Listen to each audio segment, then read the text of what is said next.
헝가리 유람선 침몰 사고의 실종자 수색 작업이 사흘째 계속되고 있습니다만 실종자를 추가로 발견하지는 못하고 있는데요. 현장에서는 불어난 강물과 악천후로 실종자 수색 작업이 난항을 겪고 있다고 합니다. 네, 현재 국가재난위기대응단에서 활동 중인 김혜선 전 해군 해난구조대원 모시고 관련된 내용도 짚어보겠습니다. 네, 어서 오십시오. 안녕하십니까? 네. 예. 참 답답한 마음이 계속되는 나날들인데요. 헝가리 다뉴브강에서 침몰한 유람선 사고의 실종자 수색이 우리 당국도 그렇고 헝가리 당국도 그렇고 애는 쓰고 있습니다만 여러 악재들이 좀 있어서 시작을 하지 못하고 있는 상황인 것 같습니다. 일단 다뉴브강의 수위가 일단 문제인 것 같은데 또 높아졌고 유속도 굉장히 빨라져갖고 이 수색 작업이 굉장히 어렵다고 하더라고요. 네, 그 강 자체 외부에서 유입되는 유량이 많아질수록 강 자체의 속도가 물 흐름이 빨라지는 거예요. 물이 많아질수록 속도가 빨라진다. 그렇죠. 예. 우리 한강도 마찬가지예요. 그러니까 물이 줄어들면 속도가 줄어들지만 물 유입량이 많아지면 많은 만큼 그 속도가 빨라지는 거죠. 네. 거기다가 이제 그 속도가 빨라지면 어떤 현상이 생기냐면 이제 물에 어떤 회오리가 생기는 그런 부분들이 굉장히 많습니다. 네. 그렇기 때문에 구조에 어려움도 있겠고요. 또 하나는 이제 물 속에서 지금 구조를 하는 거는 여기서는 어렵다. 거의 지금 상태는 불가하다고 보는 거죠. 잠수해서 하는 건 어렵다라고 그렇죠. 보시는 거고. 구조를 하는 거는 지금은 거의 불가하다고 그러니까 봅니다. 가장 어렵다는 이유가 이제 유속도 그렇고 아까 이제 박현우 기자의 그 내용을 보면 탁도라고 하죠. 그러니까 물에 그 흙탕물 때문에 아무것도 안 보인다면서요. 네, 실제 아니 이제 어떻습니까? 예. 교육을 받은 어떤 대원들은 예. 그런 교육을 부대에서 받기 때문에 그 안 보이는 부분은 충분히 미진하지만 작업을 할 수 있습니다. 네. 구조 작업은 할 수 있지만 시야거리 확보가 안 되는데도 할 수 있는 거예요. 네, 할 수 있습니다. 어차피 교육 받을 때는 눈에 검정 테이프로 바르고도 하고 이렇게 교육을 받기 때문에 그건 굳이 엄밀히 따지면 크게 문제 되지는 않아요. 탁도는. 네. 근데 가장 중요한 건 뭐냐면 물 흐름이에요. 그 강물의 흐름인데 그 흐름이 보통 우리가 1나트 그러면 시속 한 1850 한 2m 정도 이게 흐르는 물 속도거든요. 예. 그러면 1850이. 예, 그러면 시간당 그 정도라니까 여기가 지금 5나트 정도, 6나트 정도 흐른다고 그래요. 그럼 보통 일반적으로 따지면 시속 10km 정도 되는 물의 속도거든요. 1시간에 10km를 흘러간다. 그렇죠. 예. 그걸 계산하면 이게 이제 강물이 부르면 부를수록 하류로 내려가면 내려갈수록 물이 더 빨라질 수가 있어요. 그렇기 때문에 여기서 저희가 측정하는 어떤 거리, 수치상의 거리는 지금 그래서 어제 3km에 나왔다. 보니까 예. 네, 10km 나왔다 이렇게 하는데 거리를 그만큼 확보해야 되고 확장해야 되는 이유가 거기 있는 겁니다. 그 다음에 마찬가지 저게 하류까지 만약 바다가 닿은 바다하고 이 강물하고 닿는 곳까지 수색해야 되는 이유가 보통 거기 가면 그래도 바닷물이 밀치고 들어오는 거가 있기 때문에 속도가 확 줄습니다. 또는 어떤 우리가 일반적으로 플라스틱 병을 놓다거나 어떤 떠 있는 나무 이런 걸 보시면 알겠지만 바다로 다 밀리게 돼 있죠. 거기까지는 그래서 수색을 정확하게 해야 되기 때문에 이게 보니까 강을 끼고 있는 나라가 한 9개 정도 되는 것 같아요. 그럼 거기를 다 거쳐서 마지막 바다가 닿는 곳까지 수색을 해줘야 만에 하나의 실종자 또는 살아있는 분도 있을 수가 있어요. 왜냐면 이게 강물이 불어나고 뭐하고 하면서 어떤 부유물 같은 게 떠다닐 수 있거든요. 그걸 붙잡고. 네, 그걸 붙잡을 수가 있겠고 또 하나는 강에 밀려서 조금 자기가 어떤 수영을 한다 그러면 이 속도에 밀려서 어떤 풀을 잡고 있을 수가 있고 그게 밤 시간대였기 때문에 네. 상당히 좀 어렵다는 생각이 들기도 하는데 아니 이제 낮에 예. 보통 이제 그 사람이 살려고 하면 뭔가를 머리카락 하나 잡으려고 하기 때문에 부딪히는 곳은 무조건 잡게 돼 있거든요. 그렇군요. 네, 그래서 그런 실종자 중에도 혹시라도 만에 하나 0.01%라도 살아날 수 있는 분이 있기 때문에 거기까지는 마지막까지 최선을 다해야 된다고 보는 거죠. 희망을 버리지 말고 바다 정도까지 바다 인접고까지 지금 수색을 해야 한다고 말씀을 하셨는데 지금 사망자 7분이 발견된 내용을 토대로 좀 저희가 추정을 해보면 지금 마지막 발견자 한 분이 시간이 별로 안 지났는데 부다페스트를 벗어나기 직전에 발견이 됐거든요. 이걸 생각해 보면은 벌써 좀 실종자분들이 많이 떠내려가지 않았을까. 그렇죠. 우리가 수색 이틀이 지났기 범위를 때문에. 확대를 하는 게 지금 아직 부족한 게 아닌가 이런 생각도 들거든요. 그러니까 일반적으로 지금 강폭이 지금 거기는 저기 그 부다페스트 있는 쪽은 지금 거의 비슷하잖아요, 강폭이. 네. 그러면 물 흐름도 거의 비슷하다고 보는데요.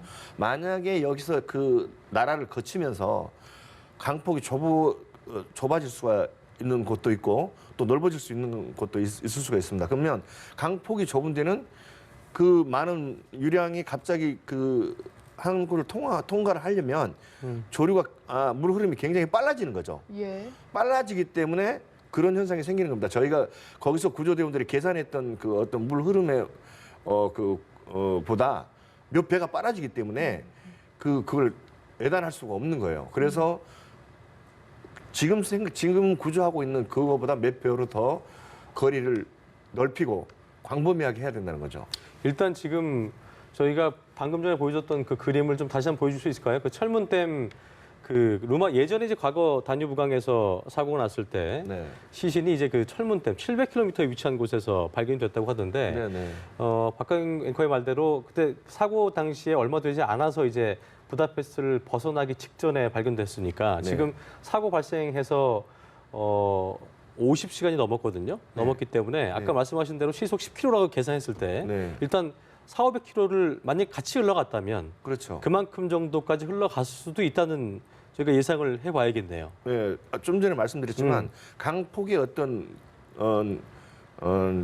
넓고 좁음에 따라 더 빨라질 수도 있고. 더 빨라질 수 있기 때문에 대략 한 잡는 거를 구조요원들이 거기서 계산해서 잡는 거를 500km다 그러면 100km 이상을 더 잡아줘야 된다는 거죠.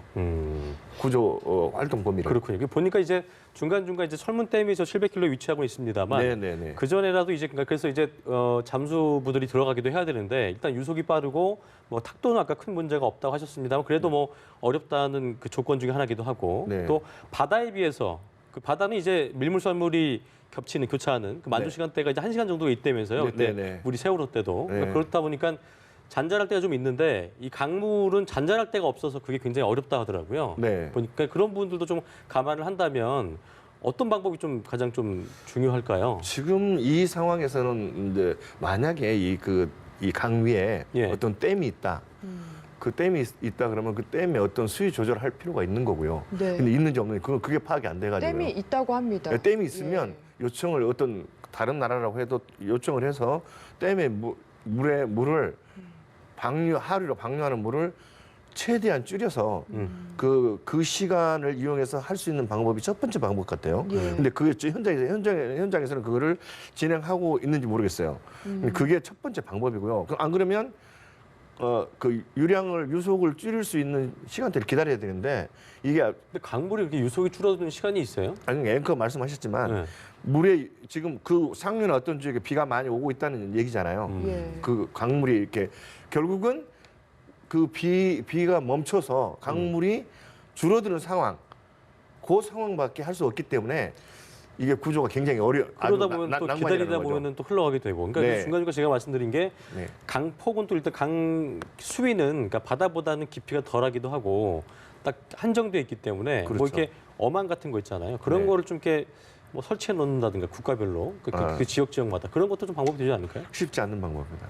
쉽지 않습니까? 예, 예. 왜냐하면 강 바닥이라는 게 일정하지가 않아요. 뭐 일정한 것 고르지 같으면 고르지 않군요. 네, 고르지 않고 뭐 보통 우리 저희 나라 강 같은 강 봐도 큰 바위 덩어리가 있다든가 뭐 이렇게 구조가 복잡하기 때문에 또 소용돌이가 있고 어떤 데는 구덩이가 돼 있고 어떤 데는 돌이 있고 평평하지 않고 이렇기 때문에 그런 건 효과적이지 않습니다. 그렇지만 예를 들어서 앵커 말씀처럼 어떤 그 좀 전에 봤던 그 밑에 하루에 우리나라한테 보가 있다든가 예. 그런 경우는 쉽겠죠. 그런 경우는 거기에 이제 그물망을 친다든가 하면 효과를 볼 수는 있을 것 같아요. 근데 바닥 네. 표면이 이제 고르지 않는 거기 때문에 네. 아마 그런 걸 설치하는 게 쉽지는 않을 거, 용이하지 않을 것이다. 그렇죠. 예. 네. 어쨌든, 그다음에 예. 이제 그렇게 많이 물이 흐르면 상류에서 흐르는 어떤 온갖 그 쓰레기나 이런 그런 것, 이런 부유물들이 부유물 걸릴 때문에 수 있겠군요. 이게 버티지를 못한 그런 경우가 있어요. 그렇군요. 예, 그런 경우를 저희가 한번 뱀사골에 지리산 그쪽에 실제로 사고 났을 때 실제로 사용해 본 적이 있습니다. 하려고 했는데 부유물 네. 때문에 이게 견디지 못하는 네, 거죠. 견디지를 물망이. 못해요. 예. 그렇군요. 어쨌든 상황이 많이 어렵긴 하지만 최선을 다해서 지금 실종자들을 찾아야 할 것 같은데 그렇습니다. 지금 아까 이야기를 해주셨을 때 잠수는 힘들 것이다라고 이야기를 하셨거든요. 그러면 지금 최선의 수색 방법은 뭐라고 보시는 건가요? 세월호 때처럼 방법을 근데 세월호 때 같은 경우는 저희가 여기서 가용한 장비가 굉장히 많이 국내이기 때문에 많이 예. 있었어요. 근데 여기 지금 갈 때는 가용한 장비가 오로지 제가 봐서는 스쿠버밖에 안 가져갔을 거예요. 스쿠버요. 네, 스쿠버. 예. 그럼 스쿠버 잠수할 때 도움을 줄 수 있는. 네, 스쿠버라는 게 이제 에어 탱크거든요. 압축 공기를 집어넣은 그건 그것도 시간이 또 한정될 거 아니에요. 그렇죠. 그거는 이제 만약에 그 보통 레저용으로 사용하는 거는 싱글짜리라고 그러는데 하나짜리. 보통 몇 시간 그건 몇 그거는 시간 정도예요? 보통 일반적인 교육을 받는 사람, 네. 교육을 훈련을 제대로 받는 분 같으면은 한 40분에서 50분 사용. 전문가들은 4, 50분 지금 정도. 이 수심에서 지금 보통 3m에서 한 5m 나온다 그러잖아요. 최대 5m 정도. 네, 예. 이 정도 수심에서 그 정도에 한 1시간 정도 대략 훈련을 받은 한 50분 정도 사용할 수가 있고요.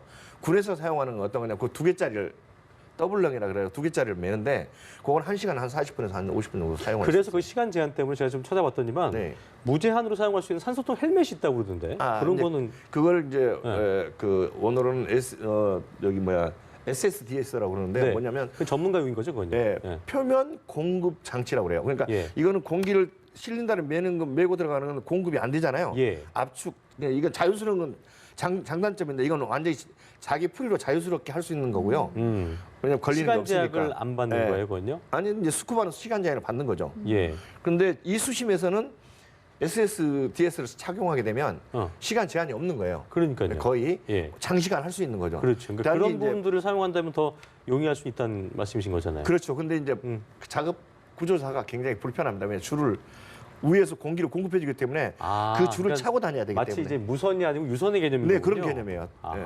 그렇기 때문에 근데 대신 이런 장단점은 또 있습니다. 이거는 오랫동안 사용할 수 있고 프리로 하지는 못하지만 만약에 인사사고 날 확률은 극히 프리로 드문 하지 거죠. 못하는 게 무슨 얘기예요, 그게? 자기 마음대로 그러니까 마음대로 이렇게 돌아다닌다. 프리로, 예, 그럴 아까 수 뭐 없다. 무선처럼 어. 사용할 수는 없지만 어. 이건 유선은 이게 떠밀려 가거나 어. 구조자가 예. 구조자가 떠밀려 가거나 안 그러면 어디 뭐 다치거나 이러면 바로 통신이 되게 위에하고 통신이 되고 위험한 상황을 바로 알릴 수가 있고 어떤 뭐 안에서 실종자를 구출했다 그러면 바로 확인이 가능하군요. 확인이 가능하고 안전이 좀 보장되는 용이하겠네요. 거죠. 그러니까, 예. 지금처럼 수색 범위를 넓혀야 하는 상황에서는 사실상 좀 그걸 쓰기는 어려워 보이는 것도 그러니까 많네요. 그건- 장비도 많아있고 사람도 많아야 될 테니까요. 그 강에서 바늘 찾기이기 때문에 그런 장비 가지고는 하기 어렵습니다. 실질적으로 바닥을 뒤진다는 거는 아니, 그러니까 인력들을 좀 많이 전혀 몰라서 그런데 그래도 불가능합니다. 훑어가는 식으로 해도 안 될까요? 네, 그렇게 해도 불가능합니다. 이제 네. 왜냐하면 시야가 확보가 안 되죠. 첫 번째는 그다음에 조류가 세기, 이게 물 흐름이 세기 때문에 네. 그게 안 되는 겁니다. 만약에 물 흐름이 우리 한강처럼 저렇게 좀 지금 0.5, 한 5나트, 0. 이 정도면 가능해요. 그런데 스쿠바 가지고 사용할 수 있는 속도가 있어요. 물 흐름에.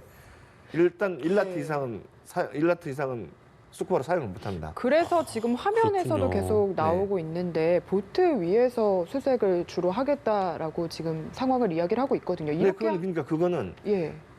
눈으로 보이는 시각적인 육상에 남아 있는 그것밖에 구조가 안 그렇게 되는 해서 거예요. 발견을 할 수가 있는 건가요? 좀 잠수를 해야 될 것 같다는 생각이 저희가 그냥은 들거든요. 그렇죠. 그 저희 예. 입장에서는 궁금한 게 뭐냐면요. 네, 네. 일단 실종자라고 저희가 주목할 수밖에 없기 때문에 네, 네, 아직은. 사람이 이제 물 속에 있다가 그 유속과 함께 떠내려갈 때 이게 뭐 올라오고 내려오고의 그런 개념은 보통 어떻습니까? 그러니까 예. 이런 게 있습니다. 만약에 실종자를 가정 뭐 의식을 잃었다든가 의식을 잃었어요. 예, 예. 의식을 잃어서 실종자가 있는데 이제 만약에 이게 몸에 힘이 좀 빠진 상태라든가 네, 몸에 힘이 빠졌습니다. 그런데 이게 아까 이제 전에는 라이프 자켓을 그러니까 안전 구조 조끼를 입었을 예. 경우는 이분이 살 확률이 생존할 확률이 70~80%가 되는 아마 거예요. 없던 걸로 확인돼서 그건 이제 네, 아닌 걸로 없다고 됐기 경고를 해야 때문에 될 것 같아요. 어려운 거지만 예. 왜냐하면 우리가 차량도 마찬가지지만 갑자기 충돌을 했어요. 네. 그러면 의식을 잃을 일반적으로 가능성이 높다. 의식을 많이 잃어버리죠. 예. 그렇죠. 그러니까 당황도 하게 호흡은 되고 하고 있지만 물을 먹게 될 수도 있고 예, 그렇죠. 호흡은 하고 있지만 의식을 예. 잃어버린 거기 때문에 그게 만약에 물에 떠 있을 때는 네. 의식적으로 자동으로 호흡을 되게 하게 있기 되면- 때문에 살 확률이 많지만 네. 생존할 확률이 많지만 만약에 부딪혔어요. 근데 제가 아무 의식이 없어요. 그러면은 물에 떠 있지 않는 한은 바로 실전 그럼 사망사고로 되는 거죠. 사망사고로 의식을 잃게 되는 되면 물 안으로 가라앉게 되는 거죠. 가라앉은 상태에서 네, 가게 되나요? 네. 거의 사람의 어떤 체중은 살아 있을 때 중성부력을 유지합니다.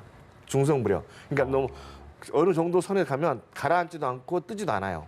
아 그럼 중간 정도? 네, 중간중간에 거의 중성부력을 유지해요. 아, 전 무조건 뜨는 줄 알았더니 그건 아니군요. 아, 그거 아닙니다. 예. 제가 호흡을 들어 마시면 그 작은 양이라도 호흡을 들어 마시게 되면 수영장에 테스트 해보면 금방 알아요. 그렇죠. 옳다는. 예. 호흡을 들어 마시면은 물에 떠 있는 거고 호흡을 내뱉으면 가라앉는 거예요. 그럼 더더욱 보트 위에서는 발견하기 힘들 수도 있는 상황인 거네요. 예, 수중에 있는 건 확인이 안 되는 건데 단지 확인할 수 있는 방법은 뭐냐면 때가 있어요. 때가 만약에 실종자가 네. 보통 이거 그 육상 우리 그 강가나 이런 데서는 한 5일 정도에서 3일 정도면 예. 떠오릅니다. 네. 만약에 의식을 잃으셨다. 네, 의식을 잃은 상태로 저거 해서 떠오르는데 왜냐하면 그거는 몸속에 있는 음식이 부패되면 그 가스가 아이고, 차게 되는데 예, 예. 그 가스 때문에 이제 뜨게 되는 거예요. 네. 그때 발견하면 그래서 철저하게 헬기나 강가에 많은 인력을 투입해서 그 눈으로 보이는 건 다 확인해야 된다는 거죠. 일단 저희가 할수 그래도 있는 건. 일단은, 네, 할수 있는 거는. 일단은 그렇죠. 생존자분들이 예, 좀 예. 계실 거라는 걸 그래도 저희가 좀 희망을 갖고 이야기를 이어나가 네. 봐야 될 것 같고요. 네, 그쪽에서 영어 네. 그 우리 말이 통하지 않지 않습니까? 그 어디 그리고 매달려 있으면 어떻게 알 수 있어요? 우리가 이제 예를 들어서 뭐 그 영화 같은 거 봐도 망망대해에서 예를 들어서 이제 어디 뭐 무인도라든가 또 네. 흘러가다가 이제 또 어디 아까 얘기하셨던 것처럼 네. 부유물을 잡고 가다가 네. 사람이 인적이 없는 곳에 이제 안착을 하게 돼요. 네, 그럴 수도 근데 있는 이제 거죠. 안착하게 되면 사람이 또 안도감이 생기면서 네. 또 이게 좀 그 정신이 좀 풀린다거나 그럴 수 있기 때문에 수색을 또 인근 수색도 꾸준히 해야 되는 게 중요할 것 같긴 해요. 네, 그거보다 더 예. 중요한 거는요. 음. 여기 지금 수온이 대략 한 뭐 10도에서 15도, 12도에서 15도 그 좋지 사이 않다 같아요. 하더라고요. 예. 그러면 그게 이제 보통 그 정도 수온이면 일반적인 그 어떤 교육을 받거나 물에서 그 소생용법을 이렇게 하지 않는 한은 네. 보통 1시간 정도면 살아야겠다는 의지가 있어도 그렇게, 있어도 그렇게밖에 안 됩니까? 그 저체온증에 걸리게 되는데 음. 저체온증이 막 지속되고 4시간, 5시간 되면 우리 그 일산화탄소 중독 현상처럼 네. 정신을 잃어버리는 수가 생기는 거예요. 그러니까 뭘 어떤 부유물에 올라가 있거나 이렇지 않으면 거기도 생존하기가 어려운 거죠. 이 선체 이야기도 해봐야 될 것 같습니다. 지금 서둘러서 인양을 하고 그 안에 실종자분들이 계실지 아닐지는 모른다고 하는데 지금 상황에서 인양이 빨리 될 것 같지도 않고요. 좀 어떤 부분에 주안점을 둬야 된다고 그 보시나요? 저희가 생각할 때는 크지도 네. 않고 3, 4m 아래니까 이거 빨리 할 수 있을 것 같은데 그게 안 되나 봐요. 네.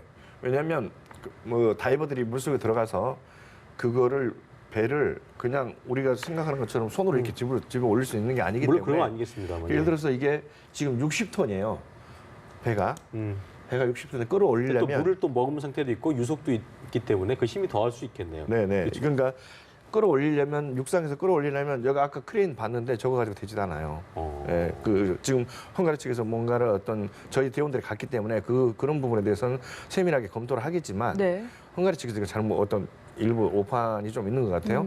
여기서 보면 근데 저게 보통 60톤이면 물 무게를 합치면 물 저항이 150톤까지 거의 있다는 말씀이시죠? 150톤이요? 예. 그 정도 크레인이 있어야 이걸 올릴 수 있는 거예요. 그 물이 이제 그 안에 유입됐거나 이제 그렇죠. 그 뭐죠? 안에 물 이제 무게 그 재질이 네. 물이 불른 재질은 아니잖아요. 근데도 그렇게 그렇죠. 2배 이상까지 네. 무거워집니까? 바닥이 어떤 형태로 됐는지 그것도 다이버들이 확인이 돼야 되겠지만 뻘에 어떤 바닥에 마찰 개수라는 게 또 있어요. 아. 배가 바닥에 가라앉았을 때 이게 그냥 뭐 바위에 이렇게 딱 떠 있는 게 아니고 바닥에 돼 어디에 있으면 딱 박혀 있다거나. 네네 그러면 이걸 끌어올릴 때는 그만한 이거 한 3배 이상의 힘이 필요하거든요. 그걸 흡착된 걸 떼내기 위해서는. 예, 우리가 보통 일반적으로 어떤 그렇죠. 물질을 놨을 때 거기다 물이 묻었어요. 근데 그거를 바닥에서 쎄든 뭐든 들으려고 하면 금방 들리지 않습니다. 지금 보신 첫 크레인 정도로는 어림도 없다. 아, 어림도 없습니다. 예, 제 어. 지금까지 경험에 의해서는 그리고 예전에 절대- 저희 왜 그 바지선으로 된 크레인 있었잖아요. 네. 그 천안함대였나요? 네, 근데 예, 예. 그 두 개가 천안함하고 올라와 있는 세월호가 다 상당히 마찬가지. 큰 예. 그 크기 정도는 돼야 그건 되나요? 이제 너무 저기서는 크긴 효율적이 너무 크고요. 크긴데 예. 예, 너무 크고 근데 제가 봐서는 그 정도 크기의 크레인이 저 나라에 있을까 이게 걱정이에요. 왜냐하면 저희 같으면 우리 산업 주가 조선소잖아요. 예. 뭐 조선소에서는 저게 조선 회사가 있기 때문에 저렇게 큰 크레인이 필요한 건데 저는 강인데 준설 공사를 해도 그렇게 큰 크레인이 있을까 이게 가기도 쉽지 않죠. 네. 다리 때문에도 못 가겠군요. 일단. 예, 그 걸리기 염려가 때문에. 되는 거예요. 그게 염려가 돼서 아마 저런 크레인 같으면은 저게 가라앉는 배가 지금 60톤인데 한 150톤 정도 끌어올릴 수 있는 크레인이 필요하다면 크레인 한 대 가지고 되지 않을 거라고 보는 거죠. 최소한 2대 가지고는 해야 된다고 보는 거죠. 예. 네, 그래서 그러니까 지금 할 수 있는 최선의 방법은 저 정도 크레인이라면 네. 2대나 석 대 정도는 좀 네. 붙여서 네. 같이 힘을 끌어올려야 된다. 네, 그래야지 올릴 수 있다고 제 개인적인 생각이에요. 그래서 지금까지 작전을 해보면 거의 그 말이 맞고요. 그 다음에 또 하나는 이제 헝가리 측에서는 먼저 선체 인양을 먼저 염두를 두는데 이거는 정말 큰 오판입니다. 왜냐하면 예. 안에 저 물 흐름이 저렇게 센데 지금 세월호도 몇 구가 안 나왔죠. 예. 실종자가. 그거 왜 그랬을까요? 거기 조류 때문에 그런 거예요. 조류에 그러니까 조류가 워낙 그쪽 네, 일단 배 밖으로 실종자가 노출이 되게 되면 예. 올리는 과정에 살짝 못 올릴 때도 그냥 떠내려가는 거거든요. 아까 말씀드렸지만 그러니까 생각보다 유속이라는 게 굉장히 그 힘이 엄청나군요. 그게 그것도 그렇지만 분리인해서. 아까 말씀드렸지만 제가 사람이 중성불회라고 얘기했죠. 그렇기 때문에 그냥 훅 불면 물속에서 그냥 손으로 이렇게만 해도 그냥 쭉 밀려나가는 거예요. 그냥 우리가 어떤 새나 이런 것처럼 딱 그 자리에 있는 게 아니기 때문에 정지되어 있는 것이 아니라. 예, 만약에 가만히 있는 그 실종자가 있다 그러면 손으로 물만 이렇게 해도 그냥 떠밀려 가는 거기 때문에 그렇군요. 이게 만약에 거기다 뭐 어떤 파공 개수나 문이나 이런 걸 확인해 가지고 그거를 밖으로 빠져나가지 않게 어떤 조치를 취하지 않는 한은 올리는 건 우선순위가 아니라는 겁니다. 그러니까 선체 인양 과정에서 실종자가 혹시나 유실될 가능성을 막아야 한다는 말씀이시죠? 그렇죠. 그러면 주변에 뭔가 어떤 설치를 펜스 해야 같은 되는 걸 건가요? 좀 설치를 하는 게 중요할까요? 네, 펜스라고 말씀드리는데 보통 이제 뭐 그물망이나 이런 걸 쳐야 되겠죠. 근데 아까 말씀하신 것처럼 그건 또 네. 부유물 같은 게 걸릴 수 있어서 좀 네. 굉장히 위험하다고 말씀하셨고. 아니면 이제 배 자체 내에서는 네. 거기다 하는 건 괜찮죠. 배에다가 왜냐면, 하는 거는. 강 전체에다 하는 게 문제가 된다고 제가 말씀드린 거고. 그렇지만 저쪽에서 만약에 그런 상황이 작업을 그렇게 한다는 게 지금 어떤 물 유속 때문에 어렵잖아요. 그렇게 하는 것도. 그렇다고 보면 저게 이제 배 안에 이게 유리로 이렇게 돼 있어 2층 구조로 돼 있지만 네. 그 안에 들어가면 유속이 없어요. 유속이 없을 수가 있어요. 지금 물 밖에서 들어갈 때만 많이 힘들고 근데 이제 보통 저희 작업 경험으로 구조 경험으로 보면 네. 그 안에까지 어떤 최소한 경험 많은 다이버가 배 안에까지 인도 라인을 설치하는 겁니다. 들어갈 때 줄을 가서 육상에서 배하고 네. 육상에 바지하고 육상에서 바지 어떤 지휘부 정박되어 있는 예, 지휘부 컨트롤 타워, 컨트롤 타워. 부분하고 연결을 하는 거예요. 거기까지. 그럼 안에 들어가면 배 안에 유속이 안 느껴지잖아요. 예. 그러면 이거는 작업이 세월호보다 엄청 쉽게 되는 겁니다. 그러니까 그런 부분을 왜냐하면 이거는 우리가 버스 비어 있는 거하고 똑같죠. 지금 저 배 유람선 상태가 그럽니다. 근데 세월호 같은 경우는 각 격벽이 다 있어가지고 그 문마다 다 뒤져야 되기 때문에 작업을 해야 되기 때문에 어려운 거고 여기는 그 안에 규모가 좀 작기 때문에. 규모도 작지만 이제 예. 칸막이가 없기 때문에 없고. 그냥 통과해서 개방. 예. 어느 위치가 있느냐 이것도 구분이 잘 안 돼요. 저기는 왜냐하면 그냥 다 통으로 돼 있기 때문에 그러니까 작업은 구조 작전은 거기까지만 되면 그러니까 물 속에서 거기까지 라인을 리드선을 연결할 수만 있다면 예. 지금 거기까지만 해결되면 일은 좀 오히려 구조 작업은 쉽게 될 수 있습니다. 네. 지금 또 저희가 걱정을 해야 하는 문제가 지금 헝가리 잠수부도 투입이 됐고 우리 해군 해난 구조대도 이제 현지에서 수색 과정에 들어가는데 또 경험이 있으시니까 사실 이 과정에서 또 다른 희생은 없어야 하지 않겠습니까? 어떤 네. 점을 가장 조심해야 할까요? 지금은 좀 전에 이제 말씀드렸지만 스쿠바로 구조를 하려고 생각한다면 그거는 2차 사고 발생 확률이 굉장히 많아요. 왜냐면 그 조류에 우리가 보통 다이버들이 그 스쿠버 장비를 메고 할 수 있는 물의 속도가 1나트밖에 안 됩니다. 예. 1나트. 그럼 우리가 뭐 오리발 그 휜을 그렇게 차고 훈련을 그렇게 받지만 그 정도 이상 버틸 수가 없어요. 인력의 한계가 있군요. 예. 그다음에 이제 아까 말씀드렸던 SSD 이제 그 DS 같은 경우는 헬멧용 헬멧을 착용하고 들어가는 거는 보통 2나트. 그러니까 그렇게 우리가 생각하는 것처럼 바로 들어가서 할 수 있는 게 아니란 말이죠. 그렇다면 정작 지금 배가 가라앉은 위치 앞에 어떤 그 움직일 수 없는 앵커링을 한 다음에 앵커링. 그러니까 고정장치. 말씀하신 거죠? 예, 고정장치를 해서 줄을 띄어서 그 물속에 들어가는 잠수사가 구조할 수 있는 구조사가 그걸 잡고 어떤 들어갈 수 있는. 그러니까 쉽게 얘기를 하자면 저희가 이제 뭐 강아지 이제 목줄 달려 있잖아요. 네. 그리고 이제 좀 이렇게 줄이 늘어나기도 하고, 그러니까 네. 그 반경 정도, 그러니까 일정의 그렇죠. 그 줄의 그 반경만큼 수색 반경만큼. 수색할 수 있게. 네, 네. 그러다 그러니까 또 지금- 힘들어질 때 다시 끌어올리고. 그래서 저기 그런 27m라 그랬잖아요. 음. 27m면 예를 들어서 뭐 5m 수색하고 또 하고. 늘려서 또 5m 수색하고 이렇게 할 수 있는 방법이 있긴 해요. 네. 근데 현장에 어떤 컨트롤 타워들이 제가 보니까 뭐 여기서 소방도 갔고 뭐 해경 특구단도 갔는데 네. 해경 특구단은 거의 이제 저희 부대 출신들이 아, 특수부대 그러니까 팀들이 가장 엘리트들이 가는 네. 거죠. 네, 그 네. 훈련이 잘 돼 있는 분들. 그렇죠. 부대에서 교육을 받고 부대 근무를 하다가 해경으로 이제 간 그 친구들이 많거든요. 이제 그 팀들이 갔을 거고요. 그 다음에 이제 부대에서는 뭐 세월호 천안함, 뭐 여기 그 서해 페리오 사건 이런 걸 해결했던 친구들이 간 거기 때문에 아마 저는 컨트롤 타워에서 충분히 그런 부분에서 감안해서 아마 작전 지시를 하지 않을까, 그 구조 지시를 하지 않을까. 아마 이거 지금 국민들이 최대 관심사잖아요. 예. 맞아요. 해외에서 나가서 이렇게 큰 사고가 자국민이 이렇게 있는 게 없기 때문에 그 아마 또 아마 어떤 책임감을 가지고 저걸 좀 사명감이 있겠죠. 사명을 그러니까 가지고 해야 되지 않을까 싶어요. 시청자분들께서 이해를 해주셔야 되는 부분들도 네. 저희가 볼 때 아까 말씀드렸던 것처럼 단순하게는 왜 빨리 갔는데 빨리 안 들어가냐 이렇게 얘기할 수 있겠지만 네. 유속이라는 것도 있고 네. 또 스쿠버들이 아무리 숙련이 돼 있다 하더라도 또 현지에 있는 그 구조대원들과의 어떤 숙련도 이해도 차이도 있겠고요. 그러니까 그런 것들을 고려했을 때 어쨌든 위험 상황을 또 다른 희생을 또 사고를 막아야 되기 때문에 그렇습니다. 일단은 말씀하신 것처럼 비가 좀 줄어들고 유속이 조금 잦아들 때까지는 들어가는 건 좀 무리일 수 있다 이렇게 정리를 좀 하면 될까요? 그렇죠. 네. 네. 그 유속 가장 큰 구조의 가장 문제점은 지금 유속이거든요. 예. 유속이기 때문에 저게 어느 정도 이제 그 아까 뭐 위에 댐이 있다면 댐의 어떤 수위를 조절하거나 예. 그게 최우선이겠죠. 그런 다음에 이제 현지에 있는 분들은 저희는 이제 그 현지에서 협조를 많이 받아야 되는데 예. 배의 어떤 구조, 그 똑같은 배가 있는지 예. 그러면 가서 여기 아까 앵커 잠깐 말씀하셨지만 간다고 바로 들어가서 구하면 되지 않느냐.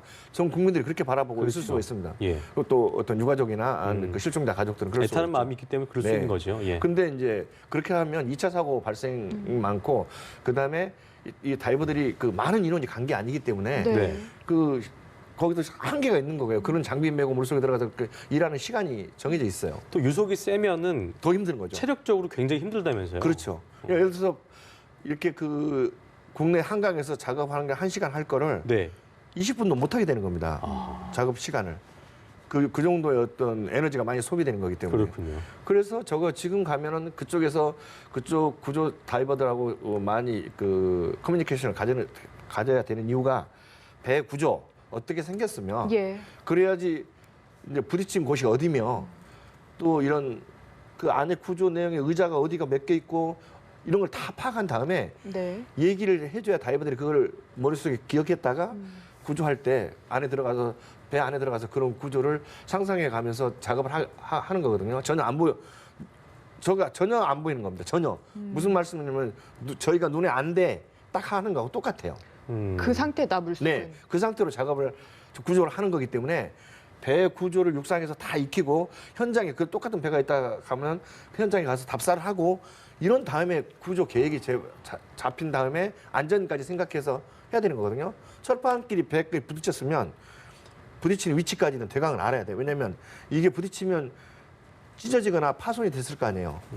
그럼 칼날같이 잘라지는 겁니다. 이게. 예. 아까 저희가 이제 그 초음파로 헝가리 당국에서 촬영한 걸 봤더니만 이제 네.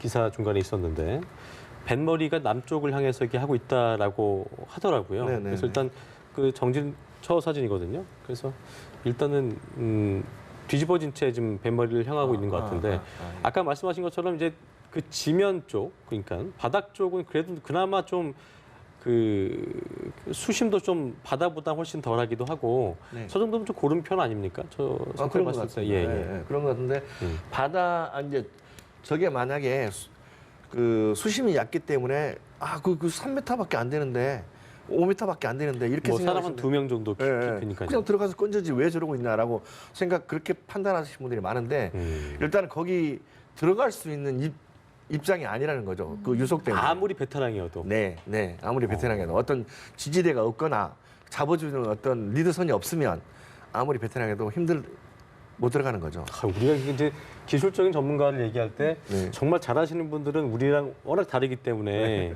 그런 거를 훨씬 잘할 수 있지 않을까 생각이 들기도 하는데 이 네. 물속에서의 어떤 작업이라는 거는 그러니까 인간의 힘으로는 또 한계가 있는 거군요. 네, 저희가 보이지 않는 곳에서 이제 어떤 다이버 급수를 매기는데요. 뭐 1급 있고 2급 예, 있고 뭐 예. 이런 게 있는데 1급 다이버가 되려면은 물속에서 육상에서 설명해 주는 거를 30% 이상 해내면 1급 다이버로 치는 거예요. 아, 그거를 실제 네, 해냈어요.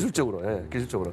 육상에서 그 설명한 거를 그러니까 물속에 들어가면 생각이 단순해지는 거예요. 또 겁을 먹게 될 수도 있잖아요. 그거는 이제 아마추어일 경우나 경험이 없는 다이버일 경우는 많이 그렇게 하는데 네.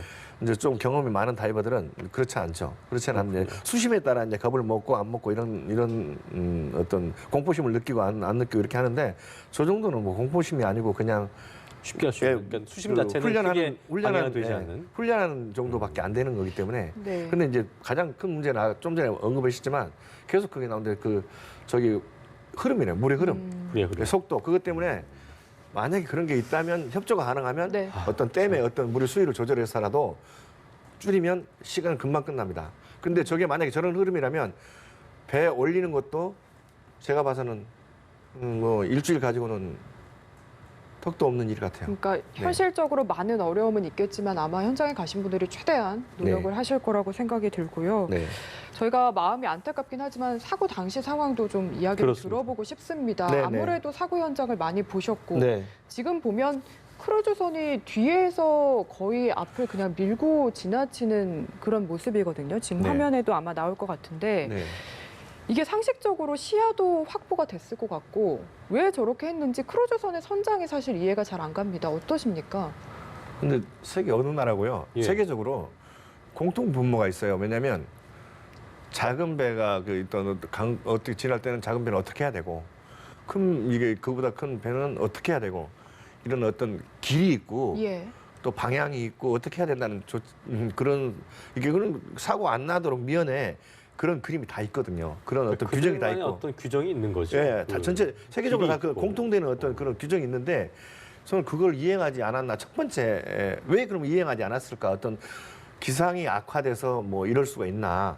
왜냐하면 기상이 악화됐다 그래도 배에는 레이더가 다 있고 네. 그걸 확인할 수 있는 그림이 다 있단 말이에요. 그러니까 내가 육안으로 그러니까 이제 운전 같이 하는 게 아니기 때문에 그렇죠. 뭐 그 배를 운항함에 있어서 예. 확인하지 못한 부분도 배 옆쪽에 뭔가 물체가 있을 때는 그 레이더에 잡힌다는 말씀이신 그렇죠. 거죠. 예, 잡히게 돼 있죠. 잡히게 돼 있는데 운전은 물론 합니다. 누가 이제 제 개인적인 생각인데 개인적인 소견을 피력하자면 예. 보통 이런 사고가 날 때마다 대부분 보면 음주 운전. 그러니까 무슨 얘기냐면 조타를 선장이 음주를 했다든가 네. 그렇지 않으면 자리를 떴다든가 자리를 떠서 뭐 보조 선장 뭐 한테 해봐라 했다든가. 그러니까 태만일 가능성도 상당히 크다 볼 수 있다. 그렇죠. 왜냐하면 본인이 거기를 매번 다니는 다니는 항로였기 때문에 자만할 수가 있죠. 그럼 뭐 엉뚱한 짓 원래 했던 하다가 대로인데. 네, 뭐 안 보고 자기 감각으로 보통 그런 경우가 있잖아요. 예. 그럼 배가 지나간지 모르고 그냥 감각으로. 지금 저 충돌 장면을 보면 네. 이렇게 일단 뭐가 앞에 발견돼 가지고 일촉즉발의 상황이면 네. 뭔가 이제 뭐 방향을 바꾼다든가 뱃머리를 네. 이런 어떤 노력의 흔적이 보여야 되는데 그냥 밀고 가는 느낌이어서 저게 만약에 저게 참 물의 흐름이 지금 역으로 흐르고 있잖아요. 물이 이렇게 흐르는데 배가 여기로 차고 올라가는 거잖아요. 예. 거꾸로 강을 흘러가는 거잖아요. 가고 있는 거잖아요. 그럴 경우는 저거 만약에 배가 앞에가 발견했어요. 그러면 엔진을 백을 쓰게 되면 바로 씁니다. 금방 써요. 저게 왜냐하면 물에 흐름대로 역으로 가는 게 아니기 예, 때문에. 가는 방향으로 같이 가면 백을 써도 한참 가게 되는데 네. 금방 써요. 우리가 이제 차를 예. 언덕 올라간다는 개념으로 보면 되겠네요. 아, 예. 그런 개념이죠. 예. 그렇게 말씀하시면 되는 거예요. 언덕 올라가는데 올라가고 있는데 저희가 갑자기 엔진을 딱 브레이크를 빼고 엑셀레이터 썼어요. 안 밟으면 바로 쓰잖아요. 네, 보통. 바로 예. 쓰죠. 그렇죠. 그런 경우가 비슷하거든요. 이게 물에 어떤 접속력이 많기 때문에 바로 쓰는데 저건 제가 이해가 안 되는 거예요. 그러니까 부딪히면 순간적으로 알게 되거든요. 네. 우리 트럭하고 조그만 뭐 소형차하고 부딪혀도 알죠. 알게 되는 거예요. 버스하고 소형차도 부딪혀도 알게 되는 건데 똑같은 원리인데 왜 저렇게 갔을까? 부딪혔는데도 그냥 밀고 올라갔을까? 그걸 보면은 뭐 예를 들어서 뭐 추측하는데 여러 가지가 있죠. 마약을 했거나 또 뭐 제가 극단적인 얘기를 말씀드리면 안 되겠지만 뭐 나중에 조사에 나오기 때문에 가정을 문항에 말씀드리면 있어서. 추측입니다. 예. 추측이니까 그다음에 선장이 나태했거나 내가 여기 가니까 오만 5판 내가 자주 다니는 길이기 때문에 설마 그런 일이 있겠어라고 했거나 그래서 다른 데 딴짓을 하고 있었거나 그러니까 운항에 있어서 좀 태만 행위가 좀 있었을 것이다라고 네. 상상을 해볼 수 있다. 네, 그다음에 가능성이 또 있을 하나는 수 있다. 이제 이게 기계적인 결함. 저게 보통 한 70년 됐다고 그랬잖아요. 그 앞 사고배가 그랬죠. 그러니까 사고배가 네. 70년 됐다 그랬잖아요. 네. 됐다고 그러는데 이제 이 테마 이 기계가 아무리 우리 새 차 빼도 고장 안 나나요? 고장은 나죠. 새 차도 바로 고장 날 경우가 있습니다. 근데 이제 그러니까 키 조종기. 조종기라는 거는 배는 다 뒤에가 이렇게 왔다 갔다 하게 돼 있어요. 그 비행기도 바람 방향에 따라 이렇게 방향을 바꾸는데 똑같이 저기는 물의 흐름 방향을 바꾸는 거거든요. 네. 뒤에서 키가. 근데 이 키 작동이 만약에 기계적인 결함으로 안 됐다.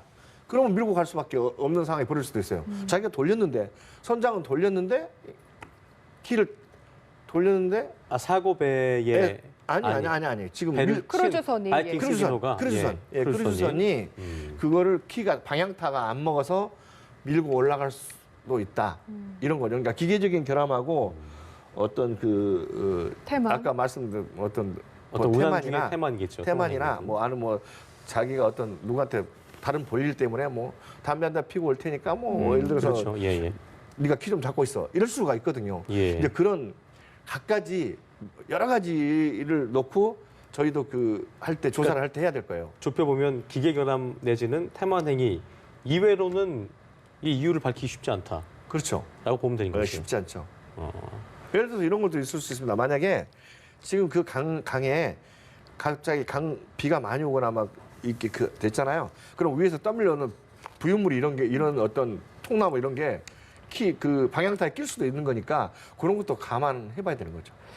네, 지금 전 해군 해난 구조대원답게 이 현실적인 어려움이나 현장의 그렇습니다. 상황들 정말 잘 설명을 해주셨는데요. 네. 모쪼록 지금 실종자 19분 전부 다 발견되길 기대해 보도록 하겠습니다. 네. 지금까지 김혜선 전 해군 해난 구조대원과 함께했습니다. 긴 시간 말씀 감사합니다. 네, 감사합니다.